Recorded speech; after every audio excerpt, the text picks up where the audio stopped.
How long have you worked here? 7 years. Well, congratulations. You just bought the stupidest thing you've bought in 7 years. Just tell me how much you paid for them. You never know what's gonna come through that door. Hi and welcome to Top 10 Lists, where today we'll be looking at those embarrassing moments when the Pawn Stars got the upper hand over a customer. This is 10 times that the Pawn Stars scam sellers. And be sure to watch until the end because you might have the chance to win a $100 Amazon gift card. Hey, I got this 61 Willie Mays uniform. I got this jersey with the matching pants underneath. You're bringing me in something here that's amazing. Number 10, Willie Mays jersey. Now, why not begin our list in a positive manner? We know that the Pawn Stars are going to haggle their way into a low price when it comes to buying an item, and it's necessary if you're going to resell the item to make some kind of profit. Sometimes, though, even when negotiating a lowish price, the Pawn Stars can still get scammed. Anyways, in a 2012 season episode, a seller once came in with a supposedly game-worn Willie Mays San Francisco Giants uniform from 1961. I mean, the jersey feels authentic. I have no way of telling for sure that it's real. I'm very confident it's real. The way my family cherished it, the way my uncle was a sports collector. Now, this turned out not to be the case, and despite Chumlee being the responsible one in the situation, giving Big Hoss every reason not to buy the jersey, he still did it anyway for an astounding $31,000. $31,000, call it a day.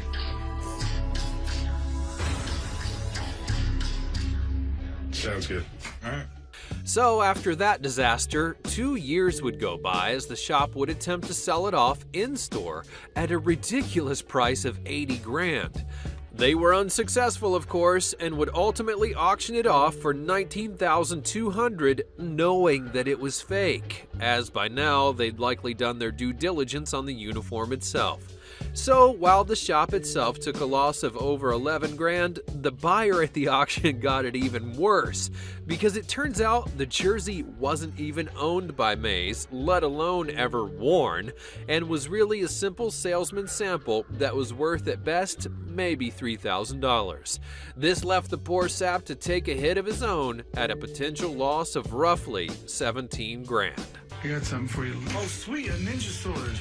No, that's a samurai sword. Same thing. Number 9. Yatsusugu sword.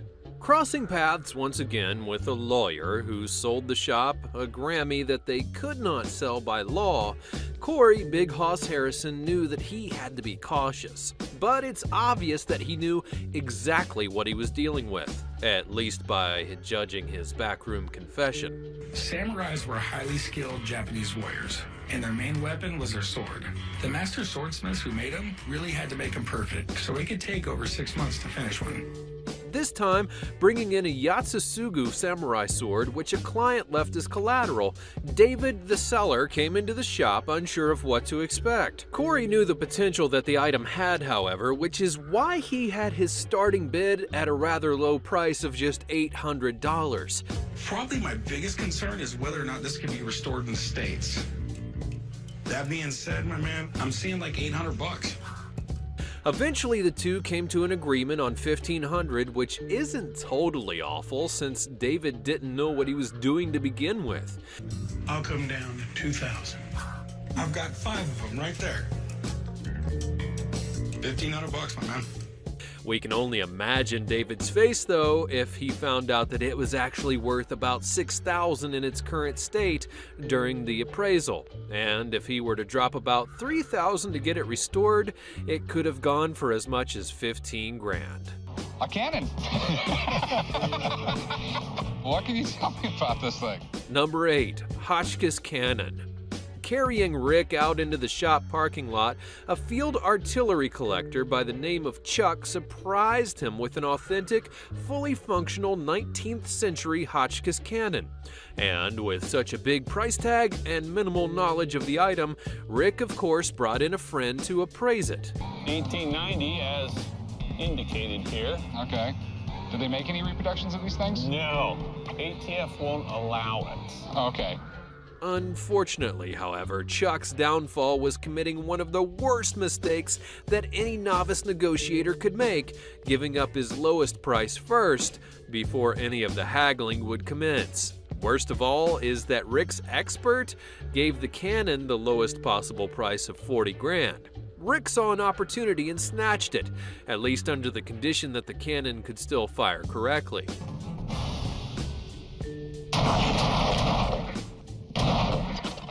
And much like the cannonball, Chuck's chances of getting another well-deserved 10 grand were gone. Some would say it was the seller's fault for undermining the cannon's value, especially since he himself is a collector. But without hesitation, Rick capitalized on the unsuspecting customer. Tell me about this uber interesting medal I have.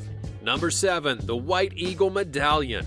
This one could possibly get you interested in a yard sale hunt as long as you know your history. You see, a Vegas local who also turned out to be a fan of yard sales would stumble upon an interesting looking medallion and was able to pick it up for just 75 cents.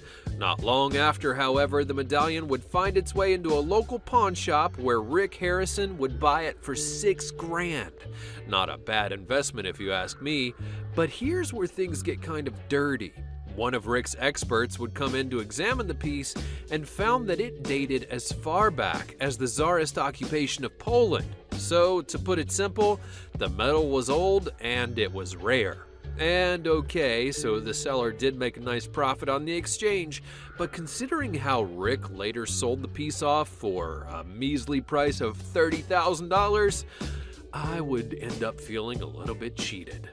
Number 6, a 19th century Colt 45 Peacemaker. Now, it's not uncommon to see a worn-out, aged pistol come through those doors, but some, of course, hold a lot more value than others. So, in an early season episode, when a man carried in an 1890s Colt 45, well, Rick was nothing short of excited. However, when the seller mentions that he bought it off of someone for a mere $25, that's when the trouble would begin. They eventually, however, agreed on $3,000.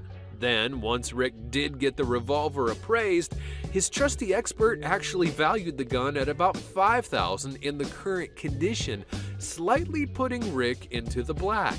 But many pistols have many different models, and some have been manufactured in a smaller amount of quantities, some only in the low hundreds even. And for one, the original Colt 45 Peacemaker began its production in 1873 and was auctioned off at $242,000 in 1987. Now, adjusted for inflation, that's over $525,000 in this year. And the most expensive gun that was ever sold in the US was for over $1 million.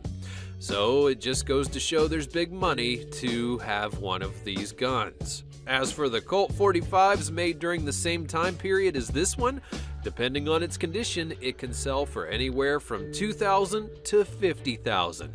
So Rick has a lot of room to go up. Number 5. $20,000 photogravures. Easily one of the biggest profits that the shop ever earned from a sale, and it just had to happen before the Pawn Stars even became a thing. Occurring about 20 years or so, a woman had walked into the shop with several pieces of photogravure done by Edward Curtis, a famous American photographer. Now, for those not really familiar with this type of thing, it's an early process where photographers would use a copper plate that would be coated with a gelatin tissue, followed by an etching process to produce print copies. Now, it really makes you realize how fortunate you are to have your iPhone. Anyways, Rick would take a gamble and offered the lady $50, which is what she was actually asking. Then, upon doing some more research, he eventually sold them as a set for $20,000. $50 to $20,000. Wow. I'm just looking at the letter C and seeing if it is consistent with the rest of the coin. Number 4. Gold coins.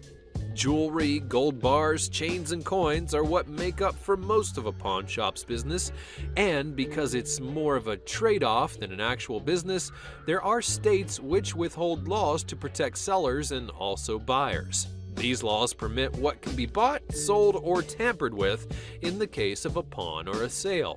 Now, this time it just so happened to work in favor of the gold-silver pawn shop, as the laws are different in each state. Now, sometime in 2014, the shop would take in a pile of gold coins that were worth approximately $12,400. However, the law in Nevada doesn't force a shop to wait the regulated 30 to 90 days before tampering with the items, so they did their regular routine and melted them down into a collection. Now, we're assuming that the owner of the collection was planning on taking the coins back, as he'd filed a lawsuit against Rick and the pawn shop. Sadly, however, Rick knew the law was on his side and no further action was able to be taken. I have a script of The Godfather. Okay. It came with a picture of The Godfather and an autograph inside, signed by Al. Number 3, The Godfather. Okay, so technically this isn't a ripoff since the seller Diane didn't part with the item, but considering how little that Rick was willing to hand her compared to what she later received at an auction, Rick must have purposely given her a bad offer. $500. 500, not 1,000, huh? No, I mean, the thing is... With Diane bringing in an original screenplay of The Godfather signed by Al Pacino himself, Rick brought in his handwriting expert to authenticate the signature. And yes, it was actually very real. This is Al Pacino's signature. Wow, that's great. All right, so what's Al Pacino's signature worth on a script? Well, I'd say, a high retail would be a couple $1,000s. But even though the expert said that it was worth even a few grand, Rick would offer her just $500, with the bottom line being that he'd only get maybe $1,000 out of it. With that, she just simply walked out, and at least now she knows that it's the real deal, which came in handy when the signed piece of work would later be auctioned off for a well-deserved $12,000. It gets better though. We said that it was signed by Al, but it actually wasn't Al Pacino. It was actually Al Ruddy, one of the producers of the film. So you might want to get yourself a new handwriting expert, Rick. So this is my 1962 Lincoln Continental. Where'd you get it? I got it from New Jersey. Number 2, a 1962 Lincoln Continental. In the 5th episode of the series, seller Devin brought in a very clean-looking 1962 Lincoln Continental.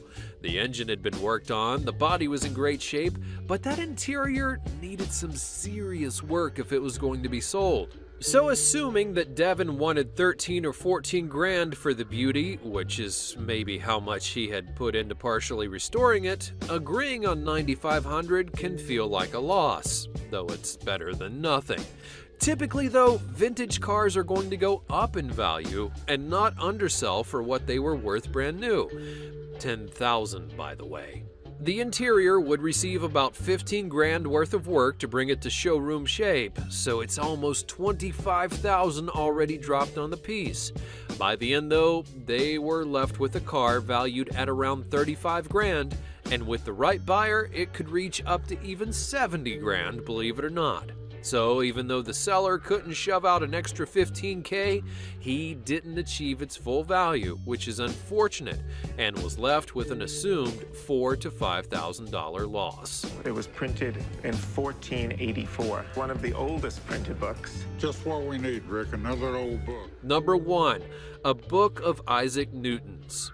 Historical mathematician Sir Isaac Newton was a great man, revolutionary in the scientific community to say the least, and he loved to read. A book of his could be considered priceless by many, maybe a historical artifact. So what else is there but to have one enter into the gold and silver pawn shop with one? The seller didn't have any kind of papers with it, but despite its restored cover, the old man's book expert did call it out to be a real piece of Sir Newton's collection. However, considering the Godfather mishap, who really knows what to think. If it was real, that $20,000 valuation that the book expert would offer is meaningless, and the mere $7,000 that the old man coughed up for the item was a total ripoff. And that concludes what are 10 times that the Pawn Stars scammed the seller. Feel free to let us know in the comments below what you thought about today's video, and leave a great comment, because one person who leaves a really awesome one is going to have the chance to win a $100 Amazon gift card. So be sure to make your comment great.